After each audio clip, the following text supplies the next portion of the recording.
தண்ணீருக்கு வெளியேயும் உயிர் வாழும் மீன்கள் இயற்கையின் வியக்க வைக்கும் சுவாச அறைகளை பற்றி பார்க்கலாமா வாங்க.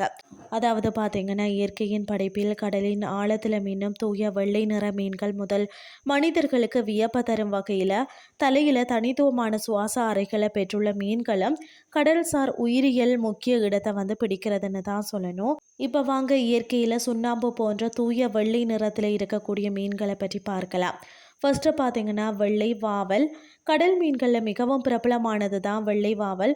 இதன் உடல் பகுதி பார்த்தீங்கன்னா மிகவும் பளபளப்பாகவும் சுத்தமான வெள்ளை அல்லது வெள்ளி நிறத்திலையும் காணப்படும். சமைத்ததுக்கு பிறகு பார்த்தீங்கன்னா இதன் சதை பகுதி நல்ல வெள்ளை நிறத்தில் இருக்கும். அடுத்தது பால் மீன். இதன் பேர் அதன் பால் போன்ற வெள்ளை நிறத்தில் இருக்கிறத உணர்த்துகிறது. இதனை தமிழில் பார்த்தீங்கன்னா பால் கொண்டை என்றும் அழைப்பார்கள். இதன் உடலில் அடிப்பகுதியில் மற்றது பக்கவாட்டு பகுதிகளில் பளிச்சென்ற வெள்ளை நிறத்தில் மின்னும். மற்றது பார்த்தீங்கன்னா மோரல் மீன். கடலோர பகுதிகளில் கிடைக்கக்கூடிய இந்த வகை மீன் பார்க்கறதுக்கு மிக தூய்மையான வெள்ளை மற்றது சாம்பல் கலந்த நிறத்தில் இருக்கும். அடுத்தது பார்த்தீங்கன்னா அல்பினோ மீன்கள்.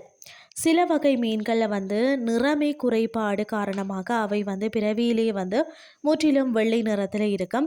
இவற்றை அல்பினோ வகை மீன்கள் என்பார்கள். தலைப்பகுதியில் காற்று அறைகளை பெற்றுள்ள மீன்ண்டா அது செந்து நாக்கு மீன் அல்லது விரால் மீன் ஆகும். இந்த மீன்கள் தண்ணீருக்கு வெளியேயும் நீண்ட நேரம் உயிர் வாழும் தன்மையை பெற்றிருக்கிறது.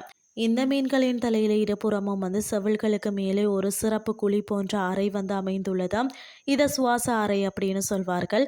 தண்ணீரில் ஆக்சிஜன் குறையும் போதோ அல்லது தண்ணீர் வற்றி போகும் போதோ இவை வளிமண்டல காற்றை நேரடியாக சுவாசிக்க இந்த அறைகளை பயன்படுத்துகின்றன.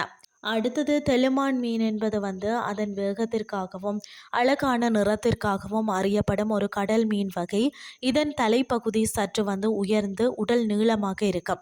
உயிருடன் இருக்கும் வரை பார்த்தீங்கன்னா தங்கம், பச்சை மற்றது நீல நிறங்களில் கலந்து மின்னும் அந்த தோற்றத்தில் தான் காணப்படும். ஆனால் பிடிப்பட்ட ஒரு சில நிமிடங்களில் பார்த்தீங்கன்னா இதன் நிறம் மங்கி சாம்பல் அல்லது வெள்ளை நிறமாகிவிடும். ஆக்சிஜன் குறைந்த நீரில் உயிர் வாழ உதவக்கூடிய சுவாச அறைகளாகட்டும் அல்லது எதிரிகளிடமிருந்து தப்பிக்க உதவும் வெள்ளை நிற தோற்றமாகட்டும் ஒவ்வொன்றும் ஒரு வாழ்வியல் போராட்டத்தின் வெளிப்பாடே ஆகும்.